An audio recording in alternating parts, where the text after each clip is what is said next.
On entend de plus en plus dans le débat public cette comparaison entre le Soudan et Gaza. J'observe que les médias parlent beaucoup plus de la guerre en Ukraine que de la guerre de Gaza, d'ailleurs, quand on parle de bombardement, et ce sont les médias eux-mêmes qui parlent très peu de ce qui se passe en RDC, au Soudan, en Éthiopie, etc.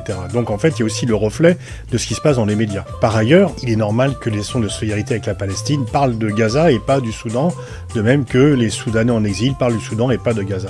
Mais en fait, on voit bien que cet argument est utilisé par des gens qui, en fait, et c'est là où est le cynisme pour ne pas dire plus, en fait, se foutaient totalement du Soudan auparavant, n'en parlaient jamais. Et tout d'un coup, ils se trouvent pris d'une passion soudaine pour les Soudanais, uniquement pour occulter ce qui se passe à Gaza. Donc en fait, ce qui se passe au Soudan ne les concerne pas, les malheurs des Soudanais sont juste un prétexte pour qu'on ne parle pas de Gaza, et c'est donc parfaitement cynique et même révoltant. Et ce qui est le plus grave, c'est que ces gens viennent se draper d'une vertu morale en disant que eux s'occupent du Soudan, alors qu'en fait qu'ils piétinent une deuxième fois le corps des victimes soudanaises en les utilisant pour occulter ce qui se passe à Gaza et non pas pour parler d'eux-mêmes. Et donc c'est une fois encore parfaitement cynique. Et puis, intellectuellement, ça ne tient pas la route, parce qu'il y a une très grande différence entre le Soudan et Gaza, c'est que les deux généraux félons qui se battent pour le pouvoir, les milices qui violent les populations et les martyrisent, eh bien, ne sont pas aidés par les Occidentaux, ils ne sont pas alliés des Occidentaux. Il y a même un embargo sur les armes à destination du Soudan. Alors qu'Israël se réclame du camp occidental. D'ailleurs, la preuve, on dit, ben non, Israël est une démocratie, il ne faut pas l'attaquer, et donc il y a une solidarité civilisationnelle entre les pays occidentaux et Israël. D'où le fait que, malgré les appels au cessez-le-feu, on continue à envoyer des armes à Israël.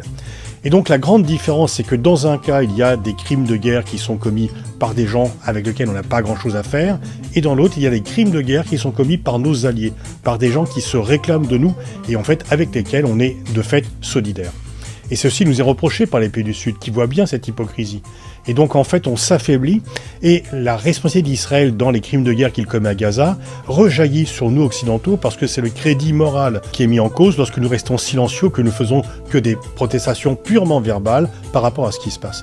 Qu'est-ce que l'on peut faire par rapport au Soudan ? On peut effectivement faire un embargo, mettre des sanctions contre les personnes, mais on ne va pas envoyer de troupes. On ne va pas non plus envoyer de troupes en Israël, mais on pourrait aussi faire un embargo, on pourrait aussi faire des sanctions sur les personnes, et ne pas protester par ailleurs lorsque la Cour pénale internationale émet un mandat d'arrêt contre Netanyahou. Parce que les mêmes qui disent « vous faites silence sur le Soudan, vous ne parlez que de Gaza », eh bien protestent lorsqu'un mandat d'arrêt de la Cour pénale internationale est émis à l'encontre de Benyamin Netanyahou. Ce qui se passe au Soudan n'engage pas le monde occidental, ça ne fait pas partie de nos alliés.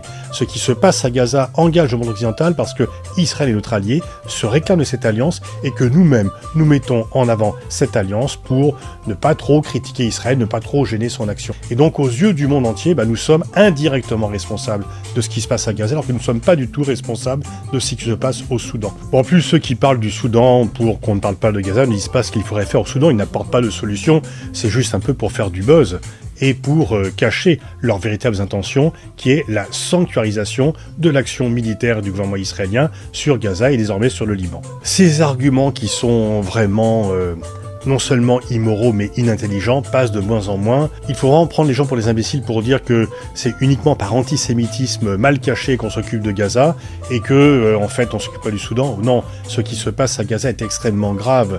C'est l'avenir de cette région qui est en cause, mais aussi l'avenir du monde et la face du monde, et une fois encore notre responsabilité indirecte du fait des liens étroits, anciens et nourris que nous avons avec Israël, que nous avons toujours, et dont aucun n'a été mis en cause malgré l'étendue des crimes de guerre israéliens à Gaza.